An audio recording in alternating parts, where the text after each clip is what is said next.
Fala pessoal, eu sou o professor Alexandre Maza e esse é mais um episódio do programa e podcast A Nova Advocacia Tributária. Hoje eu vou falar sobre um erro da reforma, a discussão da inclusão dos novos tributos na base de cálculo do ICMS durante o período de transição. Antes disso, queria lembrar que o meu escritório Alexandre Maza Advocacia está aberto a parcerias, então se você tiver uma causa aí de administrativo ou tributário e sentir necessidade de ajuda, entre em contato comigo. O link para o WhatsApp do meu escritório está na descrição desse vídeo aqui ou na minha bio do Instagram. Estão abertas também as matrículas de todos os cursos de advocacia da minha escola, Escola do Maza, especialmente o Advocacia Tributária e o curso completo da Reforma Tributária, que tem a ver com o nosso tema de hoje. Para saber mais sobre todos os cursos da minha escola, você basta que digite aí no seu navegador escoladomasa.com.br. Ô, gente, eu fico falando de erros da reforma. As pessoas podem ter a falsa impressão de que eu só critico, que a reforma tributária não tem coisas boas. Muito pelo contrário, eu tenho elogiado a reforma tributária, acima de tudo, pela sua preocupação de simplificação, não só na quantidade, mas na normatização, na uniformização das regras a respeito dos tributos brasileiros. Tem figuras muito bem-vindas na reforma tributária, como é o caso do cashback, o IPVA verde, os novos princípios, da simplicidade, da preservação ambiental, o princípio da neutralidade, são pontos positivos da reforma. Acontece que tem algumas coisas que precisam ser, de fato, criticadas. E o que nós vamos abordar rapidamente no nosso papo de hoje é uma dessas coisas. Você sabe, eu tenho dito isso aqui semanalmente, que a maior novidade da reforma tributária, sem dúvida, é a criação de 3 tributos novos: o IBS, a CBS e o imposto seletivo.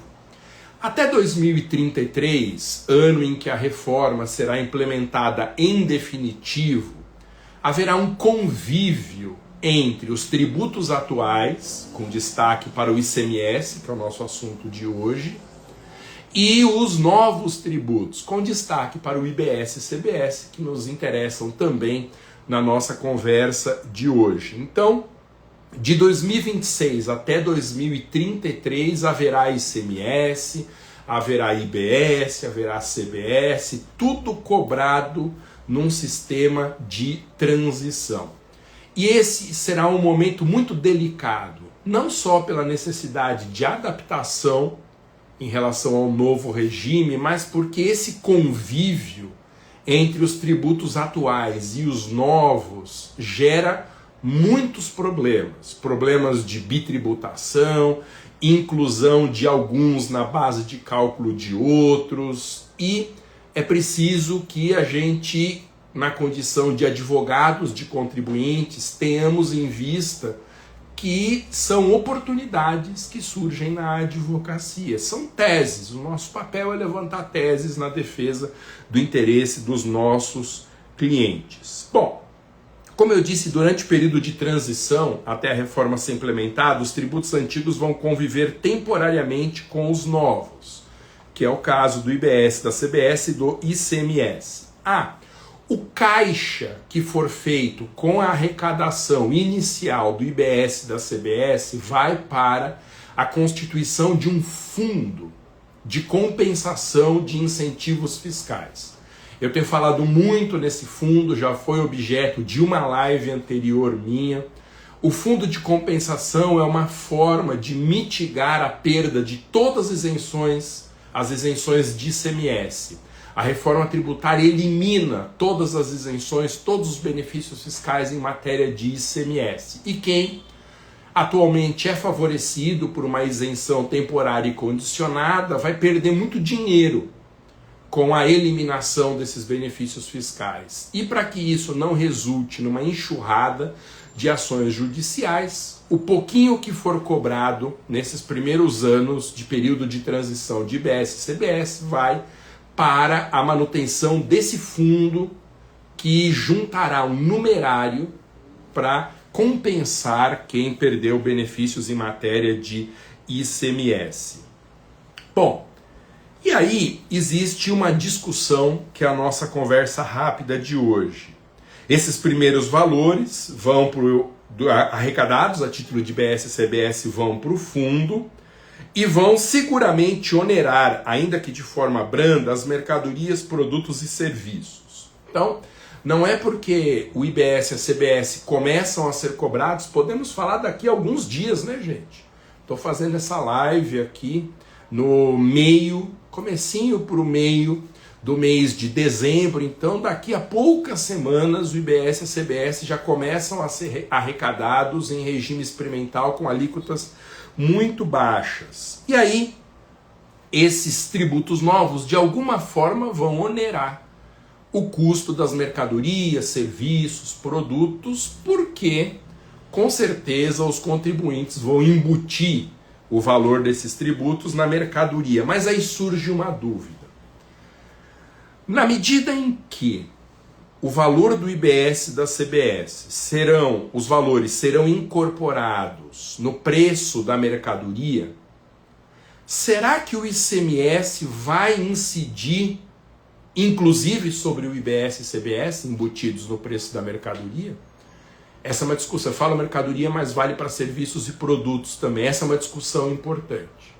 Ou, resumindo em termos técnicos, será que durante o período de transição o IBS e a CBS vão integrar a base de cálculo do ICMS ou não? Você sabe que a reforma tributária é omissa nesse ponto. Não há norma que discipline a inclusão ou não dos tributos novos na base de cálculo do ICMS.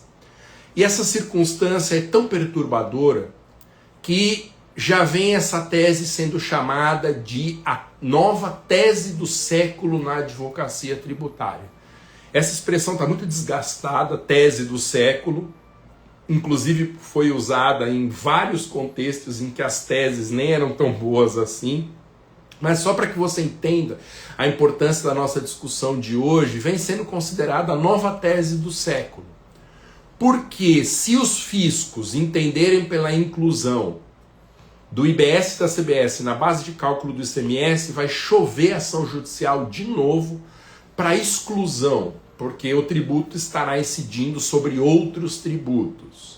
E aí nós vamos ter de novo aquela questão de uma enxurrada de ações judiciais, até que o Supremo Tribunal Federal se manifeste, como aconteceu no caso clássico do ICMS na base de cálculo do PIS e da COFINS. Bom, existe uma enorme divergência entre os fiscos estaduais. Gente, se nós não estivéssemos no final do ano legislativo, eu diria que o Congresso Nacional poderia facilmente resolver essa questão. Bastaria aprovar um único artigo e incluir esse artigo na lei complementar da reforma, dizendo que durante o período de transição o IBS e a CBS não integrarão a base de cálculo do ICMS. Só isso, faltou essa norma na reforma tributária. Se nosso Congresso não tivesse já com a cabeça nas férias, era relativamente simples corrigir esse problema que vai inibir uma enxurrada de ações judiciais. Só para que você tenha uma ideia do tamanho da divergência que essa questão já traz, porque ela vai estourar daqui a algumas semanas. Existem alguns dados, levantamentos publicados por grupos de estudo da reforma, e eu tive acesso a alguns desses conteúdos. No portal da Reforma Tributária, por exemplo, eles fizeram um levantamento de qual é a posição das secretarias de fazenda estaduais quanto à questão da inclusão ou não do IBS e da CBS na base de cálculo do ICMS. Olha só.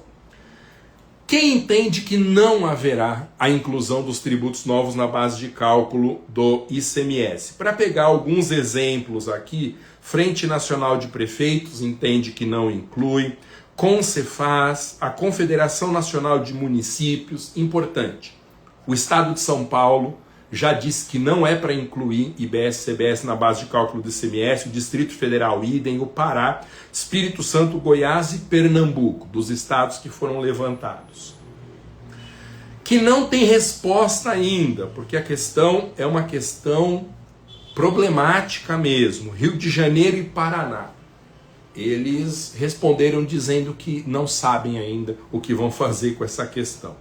E veja só, até a tarde de ontem, o estado de Santa Catarina diz que o IBS e a CBS vão entrar na base de cálculo do ICMS lá em Santa Catarina.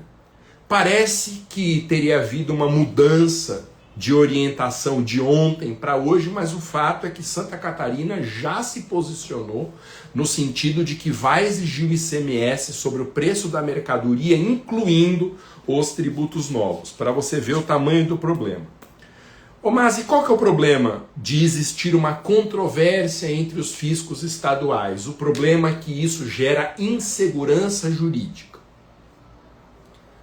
As operações que envolvam mais de um estado ou empresas que atuem em mais de um estado, se houver divergência entre os fiscos, terão que se comportar de modos diferentes dependendo de onde esteja sendo realizada a operação de circulação de mercadorias. E isso viola a segurança jurídica, isso cria uma instabilidade no sistema, uma violação do princípio da uniformidade geográfica, da ideia de isonomia, tudo isso com repercussões imediatas no poder judiciário.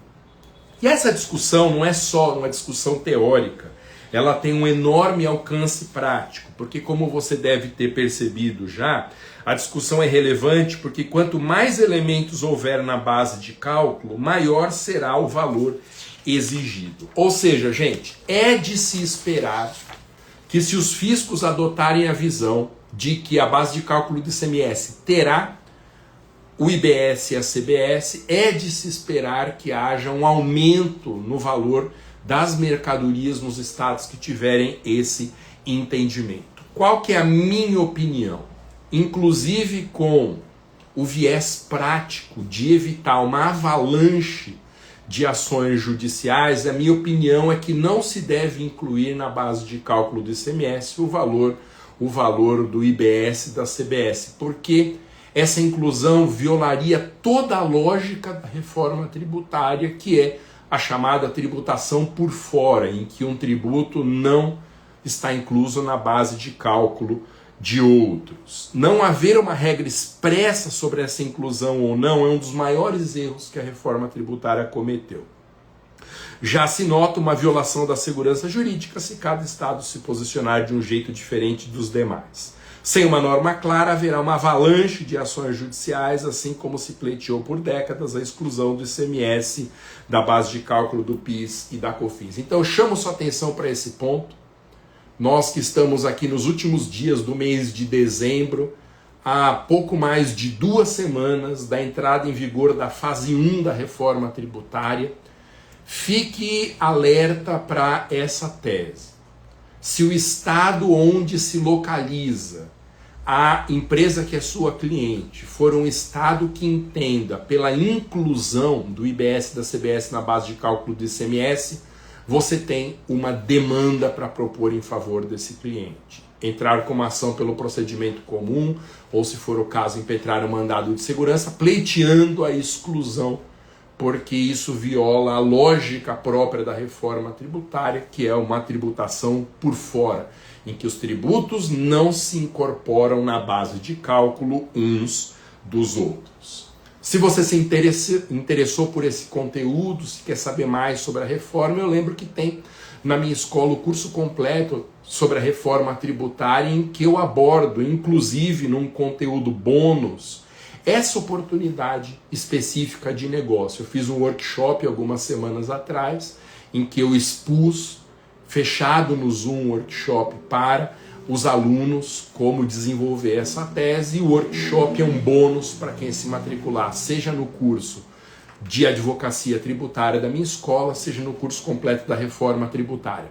Está em dúvida em qual curso se matricular na minha escola? Tem um acesso premium, que libera por 1 ano conteúdo de todos os cursos da minha escola. E aí você pode assistir não só advocacia tributária, o curso completo da reforma, mas você pode assistir o Advogando para Servidores, o Advogando em Licitações, Advogando em Contratos Administrativos, O novo curso do professor Fabrício Bolzan, que está bombando, que é o curso de liminares contra planos de saúde, um curso sensacional, os alunos estão adorando. O advocacia trabalhista, advocacia previdenciária, planejamento tributário, todos os cursos da minha escola são liberados para quem contrata o acesso premium. Valeu? E lembra, se você tiver uma causa de tributário administrativo aí, você precisar de ajuda, entre em contato comigo pelo WhatsApp, cujo link está na descrição desse vídeo ou na minha bio do Instagram. Procura lá no Instagram, @professormaza, tem o meu perfil, você clica no link que está na descrição do perfil e ali você terá o caminho para chegar no WhatsApp e você vai conversar comigo aqui pelo WhatsApp do meu escritório, Alexandre Maza Advocacia. Valeu, gente, é isso, nos vemos, se Deus quiser, na semana que vem. Até mais, abraço, tchau!